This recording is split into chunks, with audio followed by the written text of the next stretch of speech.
So we have an interesting development when it comes to Syria. There's a little coalition that popped up out of nowhere on both the left in the Progressive Caucus and on the right with like the Matt Gaetz types. So tell everybody what's going on with it. Okay, so this is an article from Ryan Grimm and Daniel Boguslaw over at The Intercept. They've been following all of this closely. They're really on top of this kind of like budding bipartisan coalition around, you know, Congress sort of reclaiming their power over war and peace. Okay, so here's the headline. House hawks kill bipartisan effort to end war in Syria.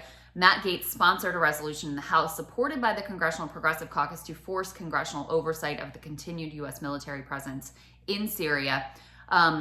He says here, ahead of a Wednesday vote on that resolution, Matt Gaetz was feeling bullish. Hope springs eternal, he told The Intercept when asked whether the measure would pass. It was ultimately voted down on Wednesday night with 47 Republicans joining 56 Democrats in support of the bill. So it really was very closely, for the supporters of the bill, was very closely divided and evenly split between Republicans and Democrats, which is interesting. So wait, and how many hawks does that mean we have if there's only 47 and 56? So that's roughly 100 on a 435. Yeah, that's a shame.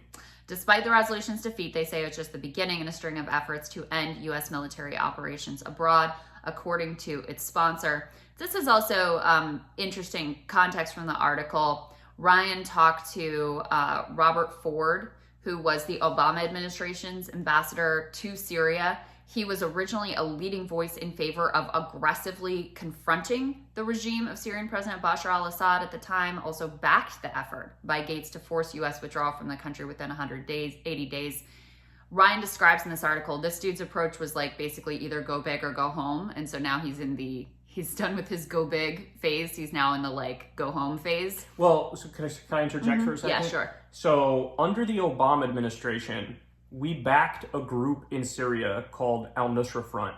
And it was pitched to us that these are moderate rebels who are trying to take out Bashar al-Assad, who's a dictator, who's killing a lot of people. Well, come to find out, Al-Nusra Front was literally a branch of Al-Qaeda. Right. And so those moderate rebels we were arming, I mean, there were stories even in the Daily Beast that talked about how our moderate rebels who we armed were beheading children and stuff like that. Yeah. And so, and you had this, I remember also there was an article about General Petraeus, who he knew that these were Al-Qaeda affiliates. And he was like, well, we need to arm Al-Qaeda so Al-Qaeda fights ISIS and Assad.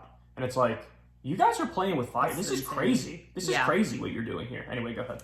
Yeah, so part of what this dude, who was the U.S. ambassador to Syria under the Obama administration, what he said is, after more than 8 years of military operations in Syria, there is no definition of what the, quote, enduring defeat of ISIS would look like. We owe our soldiers serving there in harm's way a serious debate about whether their mission is, in fact, achievable. And the only rationalization you get from administration allies, opponents of this war powers resolution is basically like, oh, well, we're there as like a check on Iran.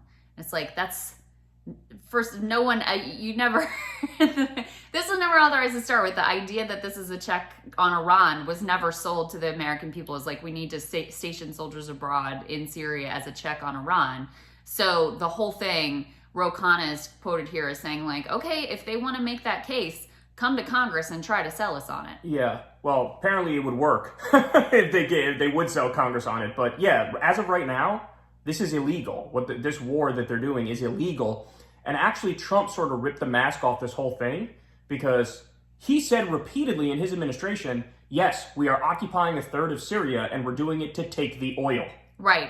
And in this article, they go on to point out, Trump, like, somehow he says he supports the resolution, but I also want to keep our forces there in a third of Syria to take the oil. And it's like, that means you're not supporting the resolution. The whole point of the resolution is let's not steal their oil and illegally occupy their land. That's the whole point of it. But really, look, here's what it's really about at this point, in my estimation. It's that the Syrian government is allies with Russia. And so it's more of a check on Russia and anybody who's aligned with Russia than it is, and it has to do with anything else. You could argue maybe Iran as well. It's a little bit of a stretch. But yeah, there's an axis there where it's Iran, Russia, and Syria. They're all allies. And it has way more to do with the geopolitical chess game globally than it does with, making sure we don't get attacked by terrorists.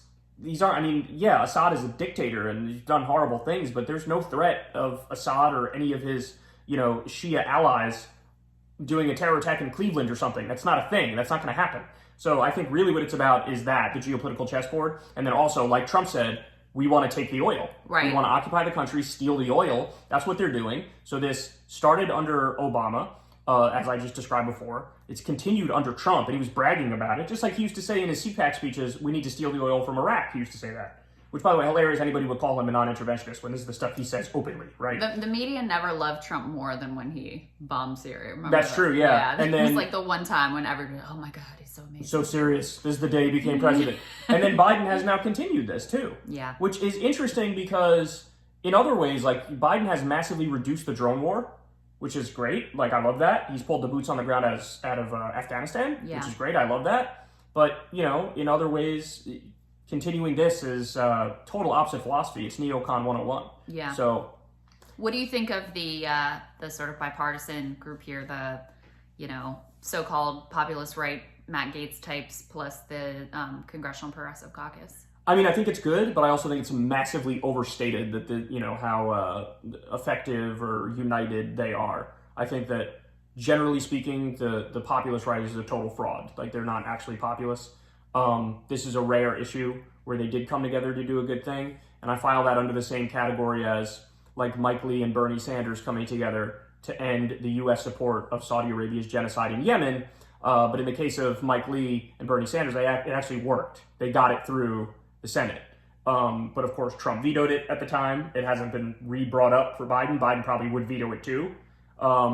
So it's good. It's a move in the right direction. I would just say that I would caution anybody who thinks like, you know, this is a budding group of people that can accomplish like 6 or 7 or 8 things that we want. No, it's going to be like 1 or 2 things every now and then, and Yeah. you'd be lucky if it actually gets through, and in this case, it didn't. Yeah, the other one recently that was encouraging was the J.D. Vance, Sherrod Brown, and the 2 senators from Pennsylvania, plus Marco Rubio and Josh Hawley, coming together around that rail safety bill, which genuinely had some good things in it. But then you have so many Republicans in the House who are blocking that actually getting through, and you probably I don't know if you have 60 votes for it in the Senate either, but that's the other example I can point to recently. And then also there's instances of they say the right things, they posture the right way, but it's really Trojan horse legislation. Like, remember when there was a lot of movement around the stock ban for no more stock trading for politicians. There's a lot of movement around that, but there were like 3 or 4 different versions of the bill that were out there, and every one that was proposed by a Republican had loopholes in it that you could drive a Mack truck through. And the better versions of the bill were like proposed by the Democratic senators.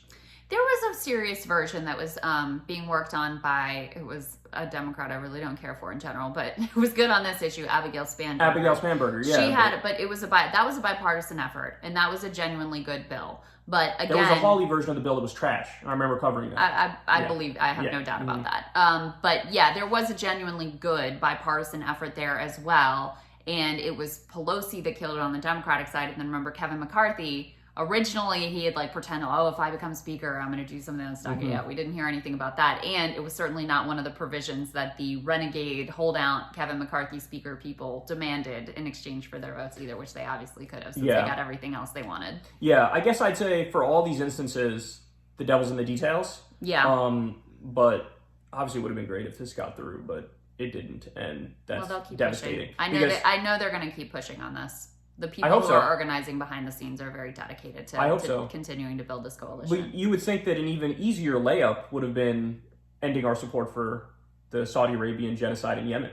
And we still haven't. All of this would be a no-brainer. So at the end of the day, and let's end on this point.